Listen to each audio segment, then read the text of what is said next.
Hey everyone, welcome to Mom Bus Mondays. These, I have to tell you, have been so fun. What are we, 3 deep now? So this is number 4. And it's been like every week I'm like, I hope somebody gets something, and then I get your messages and I see the shares and I see the posts and I hear people say, gosh, I needed this one today, right? Like, you're not alone. I felt that. I needed the voice. And so it just encourages me to keep going. So I need that little gold star. So thank you for that to encourage me to keep going. Let's talk a little bit about what I would like to call children independence, I would say, that makes us feel potentially like less of a mom when really it should make us feel like more.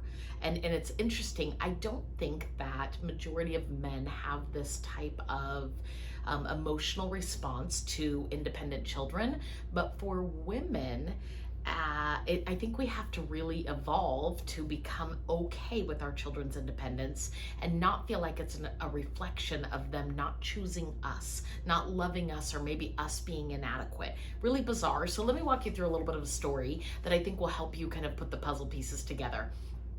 When the kids were little, we would obviously we got to anticipate going to school, and I'll never forget the school bus was always at the corner, and they would see kids unload and load at different times because all kids do at some point, and you talk about it, right? Oh, there's the school bus and it picks kids up and it takes them to school. And so you get to like the first day of kindergarten, and imagine your kid's first day of kindergarten, whether it's happened or it's going to happen, that first day. And what does every mother really think about doing?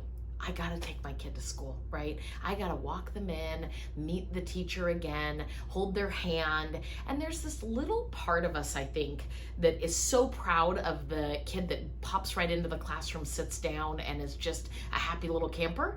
And then there's this other part where it's like, oh, that kid over there is like bawling, like wants his mom, his or her mom.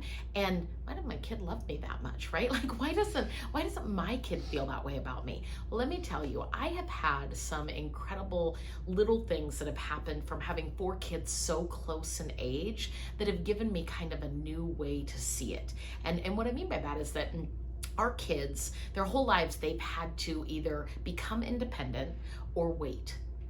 And what let me explain that. So become independent or wait is like, hey, I'll tie your shoes for you, but you are number 4 currently in line of getting your shoes tied. So if you want to lose your patience, then I suggest you learn how to tie your shoes sooner.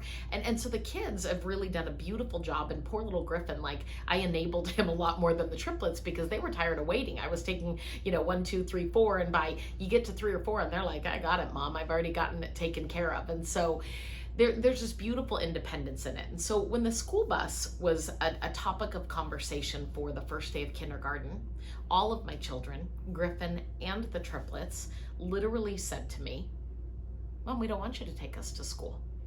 We want to ride the bus. And there was this piece of me that was, one, how does that look as a mother?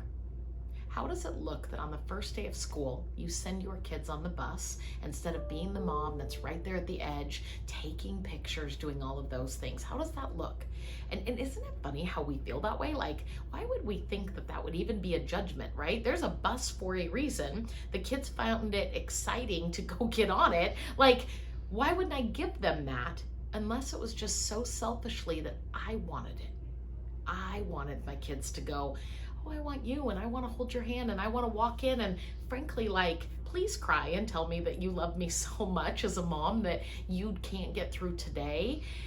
And then there's this mind shift where you realize, like, what a beautiful gift, whether you drive your kids to school or they ride the bus, right? Whether or not you are standing at the edge of the classroom or you never get there until parent-teacher conferences, you've never even seen the room they sit in every day. Again, it's about like just getting rid of the expectations that we have of ourselves and instead just say, what does my child want? Are they safe? Are they loved? Are they in a good place, right? Are they happy? And then how cool is it that they can then navigate on their own, getting on and off of a school bus and going to that school and feel confident instead of sorrowful about being in a classroom full of other kids. They feel confident that they can walk in there and take care of it. I think little Calvin really didn't feel that confident, but Allie and Peyton were just gonna mother him the whole way through. So he's like, I'm in, whatever you guys are doing. And it's just so funny to me that, you know, for me, it wasn't even not one thought of being sad about it was about the kids. It was about me. It was about what I needed, right? It was about needing that validation as a mom. And what I will tell you is your validation as a mom is to watch your children grow, to watch them be independent and happy. And they still snuggle in at night and tell you how much they love you to this day, right? Like my kids still snuggle in and tell me how much they love me to this day. But man, am I proud of their independence. Man, am I proud of the way they've been able to grow from the very first time they chose to stand at the school bus stop instead of let mom drive them to kindergarten. I knew that they were going to be okay in this world. And I hope that you gain that as well. I'll talk to you soon.